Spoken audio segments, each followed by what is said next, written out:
Erev Tov, everyone, good evening. There's an old movie called Love is a Many Splendored Thing. And I think that's an important phrase to start tonight's class with, because if I tried to answer the question about every single opinion, thought, view, way of understanding love, or the Hebrew ahava in the Torah and Jewish thought, it would be thousands of pages, countless. And one of the things I actually made a conscious decision not to do is there's also a huge and important and beautiful conversation specifically about the love between a man and a woman, going all the way back to Adam and Eve and throughout the Torah. And I felt like I wanted to leave that as a separate conversation because I wanted tonight to be a more universal understanding of love.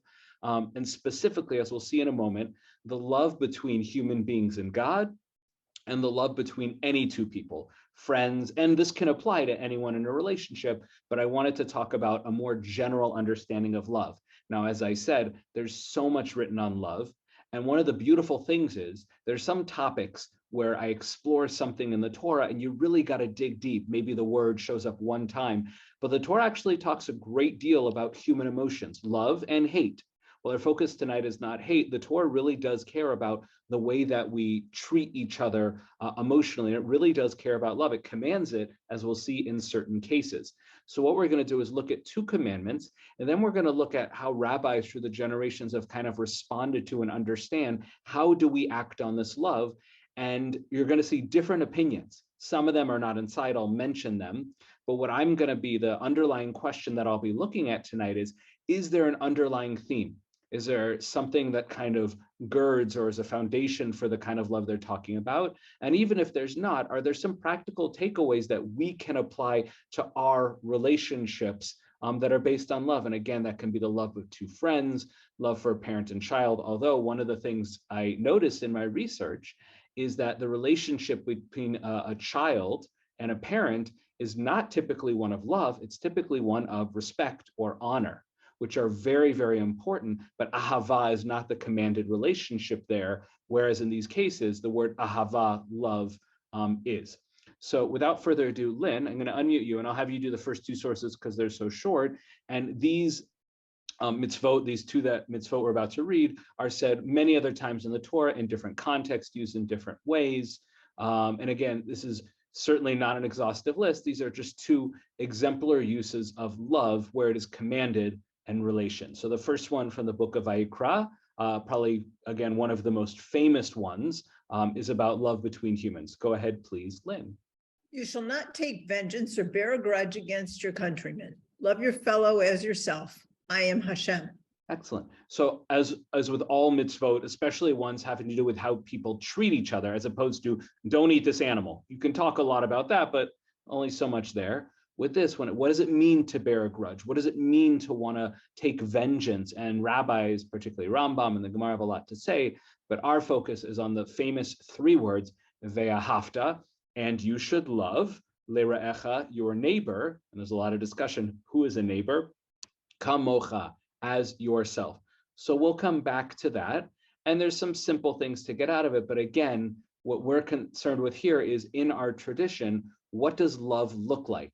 Not just about fulfilling this mitzvah, it's about an understanding of what love is. Because if you ask a scientist, they'll tell you all the chemical reactions in the brain, which are important. We're really talking about what does love actually look like? How do you act on love? And maybe what does one even feel when they love another person? And then the second source here, Lynn, from Devarim, so it's coming up quite soon, because we're in the, I think somewhere in the third chapter of Devarim right now, another very, very famous mitzvah. And the first words you could probably say in your sleep because it's the beginning of the Shema and the following paragraph. So go ahead, please, Lynn, but you can do the English. Hear, O Israel, Hashem is our God. Hashem is one. You shall love Hashem your God with all your heart, with all your soul, and with all your might.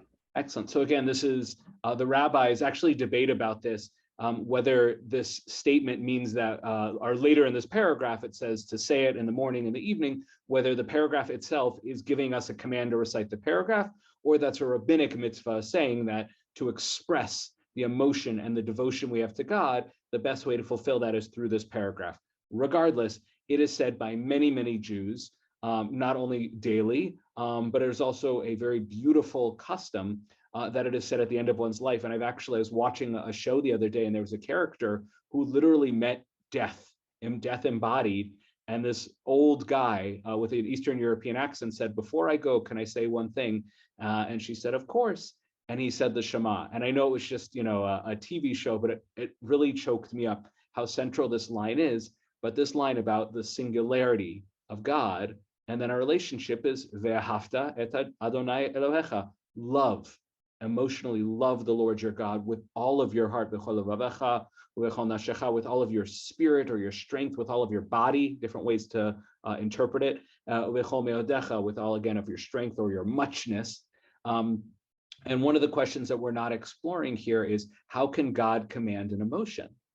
And even though that's not the main question tonight, in many ways that's sort of going to be answered by the next sources, because when they explain what love is, you can say, "Oh, I understand that. Love is a way of relating to the other, of thinking about the other, and you can command that because it's not necessarily just a feeling, it's also actions."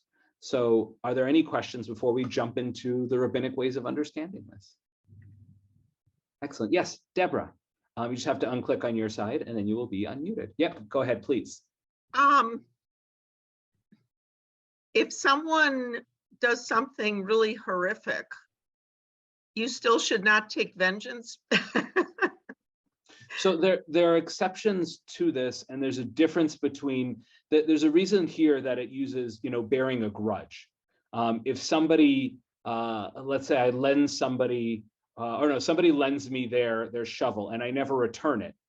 And then they come to me and they want to borrow my shovel. No, sorry, I lend someone my shovel. They never return it. And then they come to me and ask to borrow something. And I'm like, well, you never returned my shovel, therefore I'm not going to borrow to you. That's not vengeance, that's resentment. So I think there's a difference between resentment and somebody who is actively sinning, somebody who is a criminal, and there's some consequence that they need. Now, again, what that consequence is, like shunning them if they're a sinner, basically in all those cases, it has to go to court trial. It's something that has to be decided by a court. There's proper thing. There have to be witnesses. So I guess the basic answer to your question is no. There's no vengeance ever. Even somebody who's done something horrible, we don't take the law into our own hands. We can warn them about it. We can say what you're doing to this person is wrong, but if they've done something horrible, it's up to the court. And if the court can't do it, then it's up to God. So I should have just started with that. No vengeance in any case, because there's a proper set of things. Now, there are things about someone who's a full-on sinner, an idolater, and potentially having hatred towards them. But even then, the rabbis say it's not about the emotion of hatred. It's about separating ourselves from them. Again, we don't truly ever hate anyone, no matter how bad they are. There needs to be consequences for their actions. So again, there's so much more to say on this, but that's a really great question. But Deborah, since you're already unmuted, I'll have you take the first source. And one of the things I said is many of these sources, the underlying theme is not really about how we feel, it's more about how we act towards others. Not the only one, but a big exception to that is Rambam. And he's talking about the love we have towards God. And because God is an abstract, idea to begin with, God is not someone we can go and knock on God's door. It's not like we can go over to God and say, I love you, so I brought you some cookies. So how do we express our love for God? And Rambam suggests romantic love. And the reason this is important is not only it's one way of understanding the mitzvah, but my goal tonight is showing you how many different aspects there are to love. And one of the aspects to love is romantic. Now, I said tonight, my focus is not just male, female, and marriage. That's not what Rambam's talking about. He's talking about the way we relate to God as romantic love. So it's possible to have that incredible feeling, the butterflies in the stomach, the longing for someone, and it doesn't just have to be a physical love between a male and a female, or even between two men and two women. It can be beyond that. It doesn't have to be, a sexual kind of love. It can be much, much deeper than that, as Rambam will express. So Deborah, go ahead, please, from Rambam's Mishnah Torah. And what is the proper love?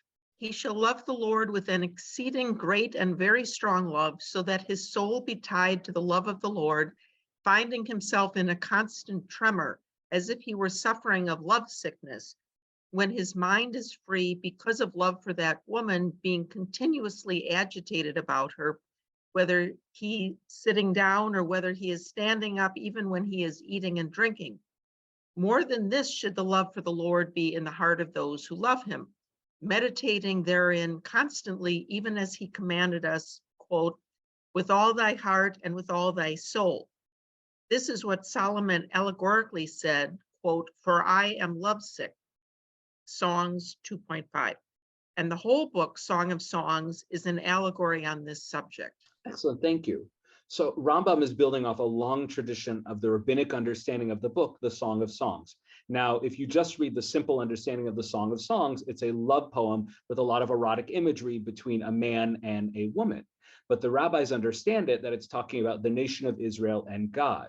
But it almost doesn't matter what the book is about. The idea is that the way that men, and again, this is not only men, but let's just say in the simple case, the way that a man, say Romeo, loves Juliet and longs for her and yearns for her, why can't we have that incredibly deep physical feeling of longing for someone that's not just purely male and female, married or dating and something like that? Why can't we have that for God?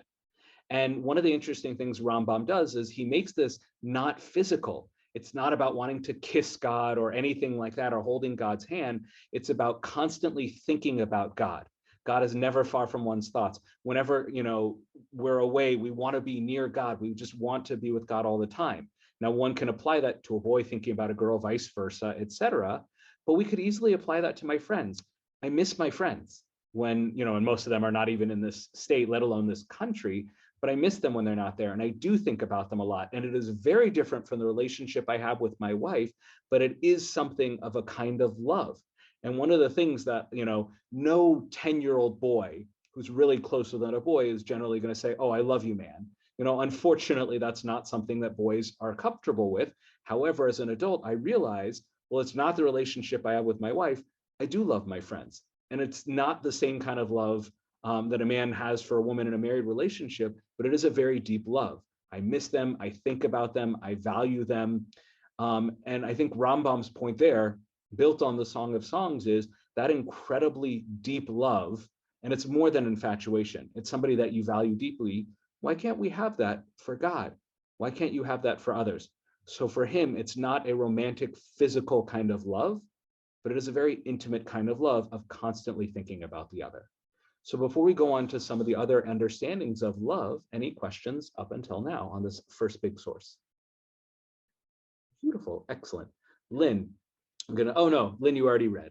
You could always read again, but I want to give others a chance. So Tamar, if you would unmute yourself. And then this next source here is specifically a commentary on loving your neighbor as yourself. And the reason I brought this is I kind of wanted to bring one, main source for each of these mitzvot. However, what Sforno, Ovadia Sforno, a Sephardic source, writes about here is kind of one of the most popular, if not the main understanding of what it means to love one's neighbor as their self. And almost every commentary on this mitzvah is some variation on this. And as you can see, I called it the golden rule, and you'll see why in just a moment. So go ahead, please, Tamar, source 2. There follows a general all-inclusive rule to be observed in relations towards one's fellow. Phrases as ve'ahavta l'reacha kamocha, telling us to apply the same yardstick to our concerns for our fellow that we would want applied to ourselves if we were in his shoes in similar situations. Excellent. So there are variations on how the golden rule is stated. Actually, in the Talmud, I think it's Hillel who says, what is hateful unto you, do not do unto others. So that's, if there's something you don't want done to you, why would you do it to anyone else? If you recognize how damaging and hurtful it is, don't do it to another person. The more positive way is, treat others as you would want to be treated. And that's essentially what they say here is, again, we can't really get into your soul and tell you how to feel. We can't define how love is because everyone experiences differently. But Rambam said love for God is constantly longing and thinking about God. That is something that we can define. The second one about loving a fellow as yourself is the way you would want to be treated, the way that you would want others to respect you and your property. The rabbis focus on that. You need to show that to others. But again, the focus here is really on how we treat others and how we relate to others. And again, that is probably the most popular one. So again, it's not about the emotion, how I feel in my heart. It's how I think about and act towards others. That is, and so far, again, we're kind of seeing a theme here, and I'm emphasizing it because I really believe that you'll see this throughout, is it's how we relate to others. And all of these things are variations on how we should act towards others, how we should relate to them. Any questions before we continue on? Beautiful. Elizabeth. Oh, Deborah, yes. Go ahead, just unmute yourself and go ahead, please. I had heard or read somewhere along the way that, like, as you pointed out, all saying, with Judaism, it's in the negative. Don't do unto others how you would not want them to do to you. Yeah. And that the positive, do unto others as you would want them doing to you, is more a Christian thing, but that we as Jews, we don't presume what's necessarily right for us is going to be right for somebody else. Oh, that's interesting. I had not heard that idea. I think the idea probably developed around the same time when, Christianity was relatively young, and there was still a lot of crossover, meaning Christians probably didn't think of themselves as Christian when this idea of the golden rule and how to relate to others. Also, in many ways, you can see it reflected in the Torah about, treating others with love. So it's not a matter of it's specifically Jew. I mean, you could say it's specifically Jewish, it comes from the Torah, but for Christians, the Torah is a holy, sacred book of guidance. So what you said might be might be a valid way to interpret the Christian take on it. I haven't heard that. The famous story is basically this non-Jew goes to these two rabbis, Shammai and Hillel, and says, convert me. And he goes to Shammai and says, I'll, convert me, and I want you to tell me all of Judaism standing on one foot. And Shammai has no patience for that, hits the guy on the head with a ruler or something like that. Then he goes to Hillel and says, I'm gonna embarrass you. Tell me all of Judaism on one foot. Hillel stands on one foot and says, here's Judaism. What is hateful to you, don't do unto others. Meaning, would you want someone to come in your house and try and embarrass you and try and, make fun of you? No, you probably wouldn't. So please don't do that to me. But now that you've learned that, I'm still going to convert you. So that's the context of that statement. But I'd have to think more about your idea, because the rabbis, often what they talk about is protecting others' property. We wouldn't want someone to steal from us, so why would we steal from others? But you're right, there may be something about, we don't really know if others want to be called 5 times a day. Somebody, the way to show your friend, who's lonely to help support them is call them 20 times, go over to their house at 3 o'clock in the morning and knock on the door. Not everybody likes that. Some people do. But if you don't want somebody to knock at your door at 3 o'clock in the morning, don't do it to your friend. It's much easier to follow that guidance than to figure out how to actively. But I think it's complex and nuanced, but it's a really interesting question you brought up, Deborah. Beautiful. So the next sources here, again, are going to just explore, and Elizabeth, I will unmute you, different aspects. So this is actually the source where this entire class grew out of, because if you wanted to say, is there one source that kind of defines what love is? The answer is there's not one source, but if you said, what's like the main source people start with, it's this Mishnah in Pirkei Avot, or it's a section really just called Avot, and it talks about different types of love. And it says, what is a kind of love that is going to last? And one of the questions behind here is, one of these loves is good love, one of these loves is bad love, but what do they have in common? Why are they both called a love? So Elizabeth, go ahead, please, with the source, and then I'll explain the references it makes in a moment. All love that depends on something, when the thing ceases, the love ceases. And all love that does not depend on anything will never cease. What is an example of love that depended on something? Such was the love of Amnon for Tamar. And what is an example of love that did not depend on anything? Such was the love of David and Jonathan. Excellent. So here are the examples. The Amnon and Tamar is just a really painful, traumatic event in the Torah. And I think it's in the book of Kings. And Amnon and Tamar are half brother and sister. They share the father, King David. And it's interesting, both of these examples are related to King David. Amnon was convinced by his brother, who I'm blanking on his name right now, maybe like it's something that would be like, a very Amish name today. But Amnon was attracted to his sister Tamar, his half sister. So there's already a lot of problems here. And he wanted to sleep with her. So he pretended to be sick. And she, even though they're half siblings, she would do anything. So she came with an authentic kind of love, and he took advantage of her. I don't know if it was rape or he seduced her or something. Whatever he did was completely inappropriate. But as soon as he had his way with her, he got disgusted with her. He got what he wanted, which is just to sleep with her. And then he threw her out and never wanted to see her again. So the example here is a love that depends on something. What does it depend on? It depends on that physical attraction. When that physical attraction, that desire to sleep with her is gone, the love is gone. So the question is, was that real love? And why would anyone think that it was love? And one could say that perhaps love is the desire to be in relation to someone, to have a connection with them. In this case, it was a physical connection, a sexual connection, but that's all that it was based on. It was based on something that he got what he needed and he was done with it. Whereas David and Jonathan, so Jonathan or Yehonatan was the son of Saul. Saul was the first king of Israel, who for a number of reasons didn't follow God, was going to be kicked out. But at one point, he was definitely king. And the one who was next in line was his son Yehonatan. And while Saul was chasing down David, if he had killed David, he would have stayed king. But Yehonatan betrayed his father, lied to his father, and gave information to David to save his life. He gave up the kingship, whether or not he would have gotten it. He gave it up because of his friend. Did he get anything out of that other than the relationship, to want to be in a relationship with David? And the answer is no. All he got out of it is he brought himself closer to another person, but it wasn't a specific thing that was fleeting. Amnon and Tamar was something fleeting. He did what he wanted to do with her and he was done. With Yehonatan, he gave up everything. All he cared about was helping another person. And that is something that you can do forever. You can take care of someone. You can sacrifice for someone, and you can do that without limit. You can do it, with countless, without number. That's the key difference between those loves. One of them is you get what you want, and then when it's over, and the rabbis do talk about, I don't know if I brought it here, I think maybe the last source, about a love that's based on something physical. Physical stuff doesn't last forever. But if it's on a love for music, ask Yehuda Yanai, music is eternal. Music lasts forever.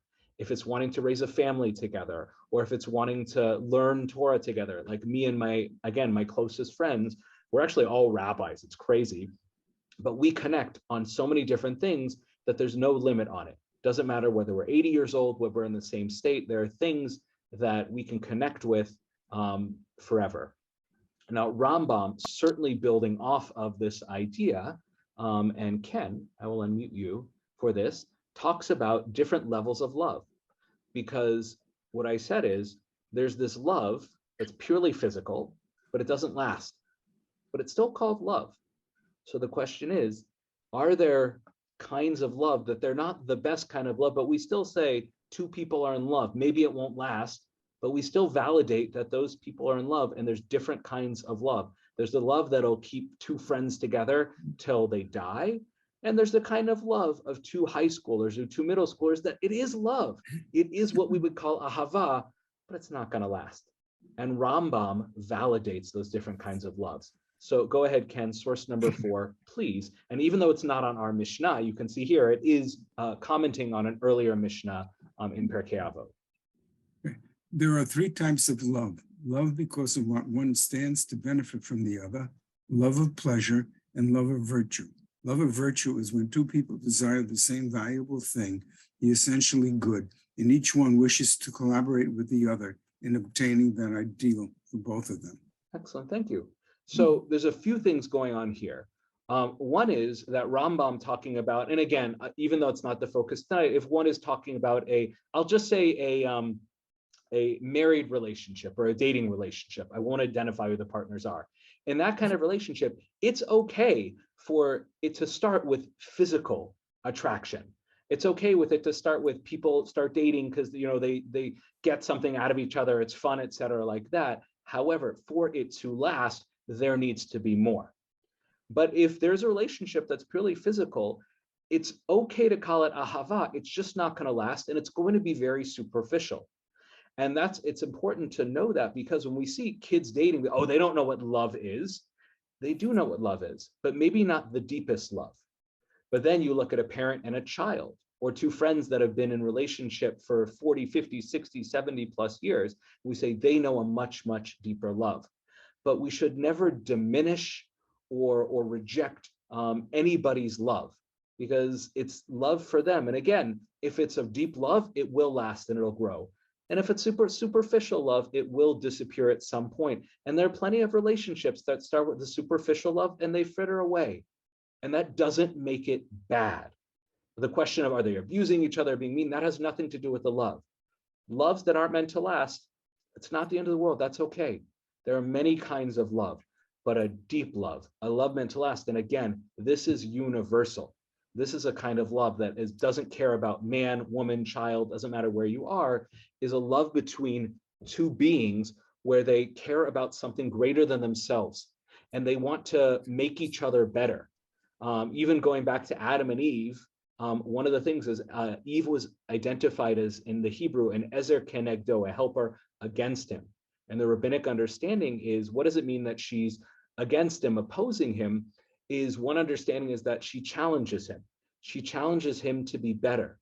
And when you think about the friends and people in your lives who you've kept all this time, are they people who just, you go out to a bar and you get drunk, or you just do something fun, you move on? Or are they people who call you on your nonsense? Are they people who say you could be doing better? Or I know, they don't always say just something nice. They actually push you a little bit. And in any relationship, people who truly care about each other will often get frustrated with each other because they actually care about the other person enough to want them to be better, to live up to their potential. And by the way, I haven't talked here about the kind of love that God has for us, because that is talked about in the Torah. But that's one of the ways that rabbis understand God's love for us. There's literally a phrase in the Talmud, Yisurin shel ahava, afflictions of love. That sometimes God might give us a hard time, might challenge us a little bit. Why? Because God cares enough about us to want us to live up to our potential. So too, in a relationship where people are trying to do something greater than themselves, they're going to push each other. And that's a very, very deep love. And again, if you're trying to grow, there's no limit to that. If you're trying to create art, music, a family, build a community, build a shul together, there's a love that I have for all of you and Lake Park Synagogue, because we're all in this together trying to build up a synagogue, and there's no limit to that. That's a different love than I have with my kids or I have with Sarah, but it doesn't mean it's not love. I love what I do as a rabbi because there's no limit to it, because I can always push myself and others can push me to be better. That's the highest level of love. But even simple love, like the love we have for a puppy or a kitty, that is love too. The love we have for our favorite sandwich, that's very superficial, but it's still love. And we shouldn't diminish that. But we need to challenge ourselves to get to the next level, which is harder with the sandwich. The next thing here is really important. Well, I'll ask, are there any questions up until now? Because I think that Rambam there captures a lot of what I wanted us to get out of here, is there's more than one kind of love, but the love that's going to last forever is the one that's going to cause you to grow and relationship with a person, which the last source will go into a little bit more. Any questions up until now? Excellent. Jane, I'm going to go ahead and unmute you. I'll have you take these next sources. So in some ways, we're kind of going back in time. I had said love in the Torah, and one of the big examples used in the Torah of a relationship where it explicitly talks about love is that between Yitzchak and Rivka. And the context here, which they'll mention explicitly, is Yitzchak just lost his mother. So he's emotionally very fragile right now when he's coming together with his wife Rivka. But something about that fragility allows him to be vulnerable and open up to her in a very genuine way. So go ahead, Jane, first, please, source number 5. Yitzchak brought her into the tent of his mother Sarah, and he took her, and she was a wife to him, and he loved her. Now, the Torah doesn't explicitly say what Nachmanides Ramban says in the next source, but again, this is how the rabbis interpret it and how they talk about the value of love. And again, we're going back to how do we show our love for another person? So go ahead, please, Jane, source number 6. The Torah mentions the love of Yitzchak and for Rivka in this context, for it was because of her righteousness and good deeds that he loved her. Excellent, thank you. So it's not, again, where did that that kind of really high level of love, and that's the key here. This is, again, one of the greatest examples of a true, genuine love that lasted, without limit, without end, is because it started not with the physical attraction, which certainly may have been there, but it started with respect for who she was and what she did. Just as he grew up in a house with a mother who was, even though Sarah made some very big mistakes, she was also someone who grew and learned from her mistakes, and she was an incredibly inspiring figure. Again, there's hypotheses that she might have been a kind of priestess, which might be why Avraham wanted to marry her, because he was the leader of this new burgeoning religion. And to get with this priestess, who's a major religious figure, they bring together their power, as it were. But she was a big deal. He grew up in the house with a mom who was, the president of the United States of America, like someone who was a big deal. And he learned that you respect women, you respect wise women. And he saw a woman who was deserving respect, and he loved her for that. And again, that is something so important in our relationships. If a relationship starts with physical attraction, that is fine. That is not a bad thing. But if those two people do not have respect for each other, and they only see each other as a physical ends to a mean, you end up with an Amnon and Tamar. But Yehonatan, the son of Saul, who saw that David really was an incredible man who deserved to be king, his love was born out of a deep respect and abiding appreciation of who David was. And again, think about your greatest relationship with people, and it may have started as fun. One of my best friends, it started with us kibitzing and joking and everything like that, but then it developed into philosophy and each of us building families separately and our careers. And again, it grew. And now my friend and I, all our friends, we have so much respect for each other.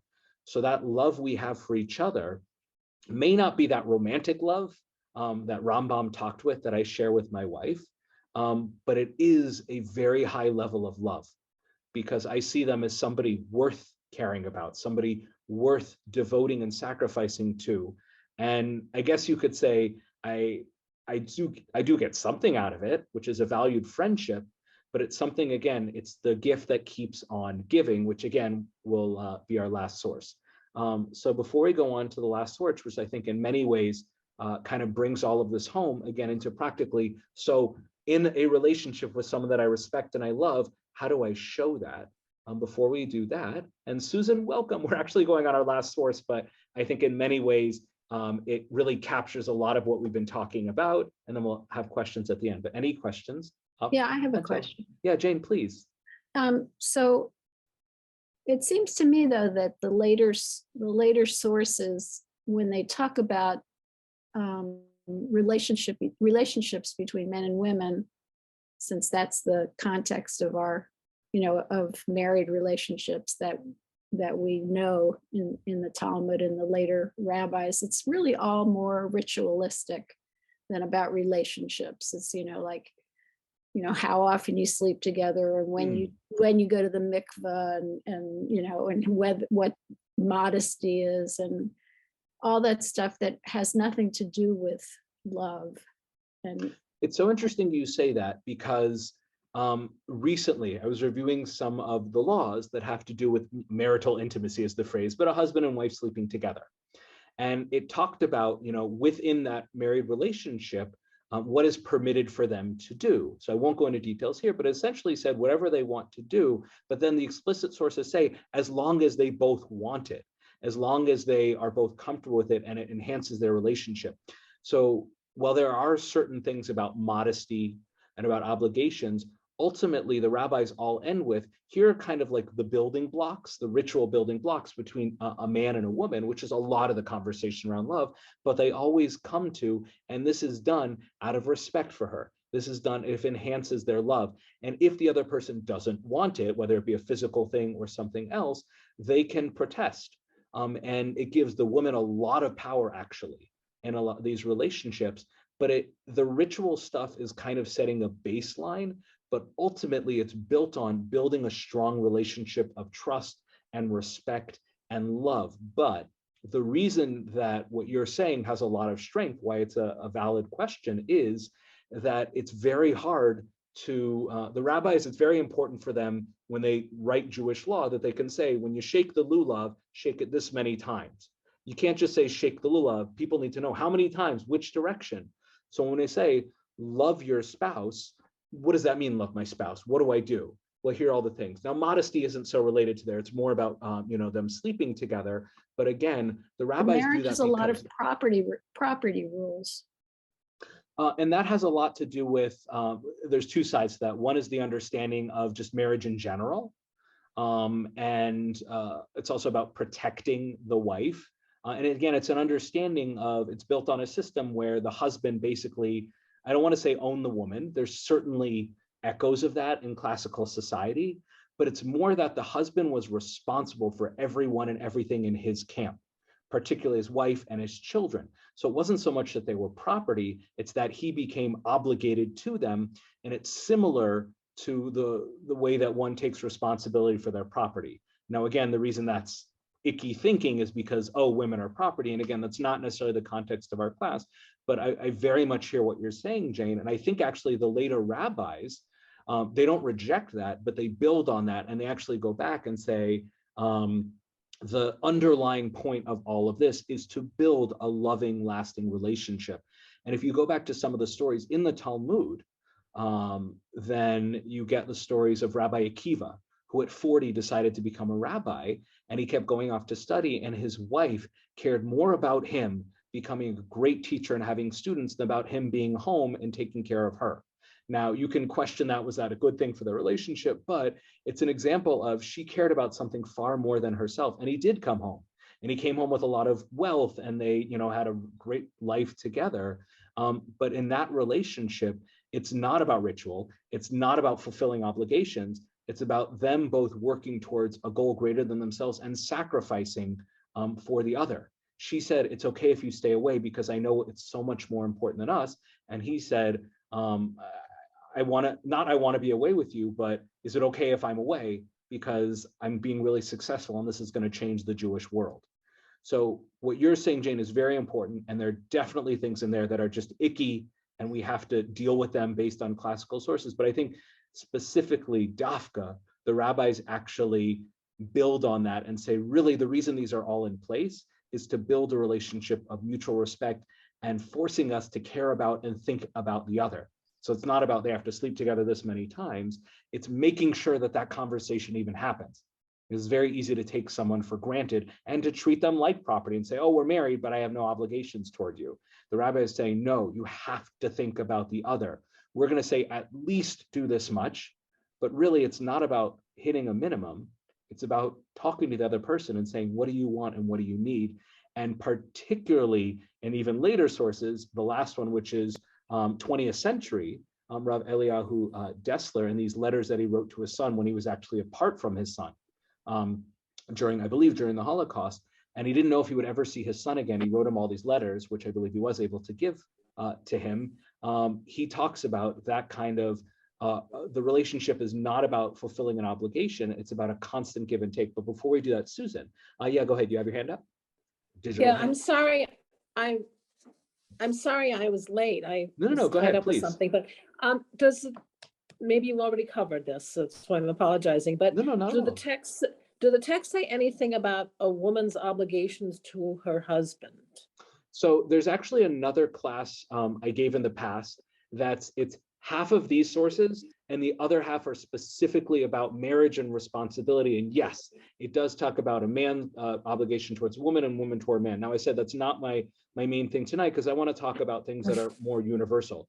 Now, just because the rabbis focus a lot on a married relationship between men and women, that again is because the Torah talks about it a lot, or it's important to the Torah in creating a family. But also because that was the context the rabbis were in. They were generally mostly married. It was an important value. However, the rabbis also were all friends with each other and loved each other and cared for each other. And the prime example really for the rabbis of the ideal kind of love in the Mishnah is between two guys who are not married and not in a physical relationship. It's a friendship that goes beyond any kind of romantic intimacy. And the other example that we actually started with, Susan, was the mitzvah to love God. And that, again, is not a love between man and woman. So it's not my focus tonight. There are texts that I'm happy to share in another class, but there are obligations that go both ways. And I think he does sort of hint at that in this source. Well, can I clarify? The reason I asked is because it seems to me that the Torah really addresses itself to a male audience. You know, it tells a man what he needs to do for his wife. But I wondered if are there similar texts, or is there, what kind of texts are there that address themselves to women and what women need to do? So again, that shir has explicit texts, whether or not they're explicit things in the Torah saying a wife has to do this. A lot of it you actually get out of context in the things that the women, Sarah, Rivka, Rachel, and Leah, did for their husbands and their obligations. So it's interesting when we say the Torah is directed towards men. I think that's a much more complex situation about how the Torah is written and how we've interpreted it. Meaning there's a lot of things in the Torah we say, oh, it's really all towards men. The vast majority of the mitzvot are for both men and women. There's a handful of mitzvot that have kind of become lightning rods that our traditions here are specifically towards men. However, it doesn't say women can't do them.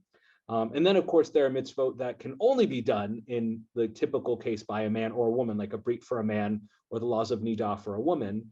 But I think that the Torah really does go into a great deal about the relationships between men and women, but it also goes in relationships between men, between Moshe and Yehoshua, and that between, a teacher and a student. I said here, there's so much more I can say, but it wasn't a challenge to find sources. There's more than you could possibly imagine. I think that's quite beautiful. The Torah cares a lot about love. It does care a lot about how we relate to each other and how we relate to God. But one of the questions I started with, is there kind of an underlying theme here? And what I argued is that there is, which is, it's not necessarily, the emotion is important. The emotion is valuable of love, but really it's how we treat other people. And if we value them and care about them and respect them, then the relationship will be the highest level of love. And even the lowest level of love is still love. You can love an inanimate object. That's not nothing. It's not the highest level, but to get to the highest level, you got to invest in it. And it has to be someone that you think is worth investing in. And that, I think, leads to this last source, Michtav Me'Eliyahu. And again, it's a beautiful book, available available in print in Hebrew or English. It's great. So he says, the love between, even though he starts with man and woman, it's clear that this can be universal. The love between man and woman is a fascinating phenomenon. The source of this love is the fact that they complement one another. For God has created men and women incomplete on their own. As the sages say, any man who is not married is not a complete human being. I want to note that when I shared this before, someone, jumped down my throat and said, Rabbi, how can they say that? This is a quote from rabbinic sources. I'm not going to validate it or invalidate it, confirm or deny it. It is what it is. I do not think that someone who's not married is an incomplete person, but he's not making this up himself. But that's not the point. The point is that everybody has room for growth. So it's not about everybody has to get married, but everybody does have an opportunity to complete themselves with another human being. Thus, on his own, man is incomplete and cannot function properly. The completion they bring each other creates love. Since, as we have seen previously, giving to another fosters love. And he doesn't say man or woman here. He says it in the more universal self. The love that exists between them makes them want to give happiness and satisfaction to each other. I always say to couples at their wedding as follows: take care to always wish to bring joy and pleasure to each other as you do now. And be aware that the moment that you begin making demands on each other, happiness will escape you. The proper relationship between man and woman is when they both have developed the quality of giving. When they achieve that, their love will continue and their lives will be constantly filled with happiness and satisfaction. In Aramaic, the word hav, heva, or hevet, means to give. And there's a cute little rabbinic interpretation of the word ahava, which means love, is related to the Aramaic word of giving. Now, etymologically, that's not true, but that's not the point. Again, it's the rabbi saying that a true love is one in which each side both gives something to the other and gives something up. So while Rav Eliyahu Zatzal, his point here was specifically between man and woman, I think the takeaway is very, very much universal. In any relationship that we want to grow to another level, we have to genuinely, if we just want to take from someone, we all have people in our lives, whether they can get us tickets to a concert or they can help donate to a cause that we care about. And we love them for that. That does not make us bad people, and it doesn't make them bad people. But what happens the moment they can't donate anymore? We don't really have need of them anymore. But if we genuinely love them and we do everything we can for them and they do everything they can for us, then the love is much, much deeper. And as soon as they, stop giving, it doesn't matter. I don't love them for the money. I love them for themselves. I love them despite the fact that they're a donor. I love them despite the fact that they get me into clubs. I love them despite the fact that they make me laugh. I often say this to my son: true love is loving someone despite their flaws. True love is loving someone even when you're angry at them. And I think that's one of the things that we can take out of all of this is if love is built on something flimsy, then it is love, but it's a weak love that won't last. But if it's built on a mutual relationship of respect and thinking, not what can I get from this person, but how can I give to this person and how can I make them better? Because I care so much about them. I want them to grow. I want them to be happy. And if they think the same towards us, that is a love that is without limit, that will go on forever. And the truth is, we can apply this to every relationship, including to God. And the rabbis really emphasize that too. God wants us to be happy. God wants us to grow. And you say, how can we want God to grow? Well, we can just give to God. If we really care about God, then we're willing to sacrifice things for God, give things up for God because we care about God. That's what the highest level of love is. Every level of love is valuable, but a kind of love that transcends it all requires a lot of work. And you're only going to put in that work if you think the other person is worth it. And again, it doesn't matter if it's in a married relationship or two friends or even a parent and a child. There's a default love that a parent may have for a child, but a love that's going to last forever and make that mother and daughter best friends is one that takes all of this into account. One about advice, wanting to grow together and valuing the other person. And that's something that you can apply to any relationship in your life at any point. And if you see a relationship in your life where you say, I realize I'm only friends with this person because I get something, it doesn't mean it's a bad relationship, but it's a weaker relationship and it may not last. But could you make it a better relationship? Of course. And that's really important here too. Every relationship can grow. Married ones, friends ones, they're all capable of growth, including the relationship you have with God.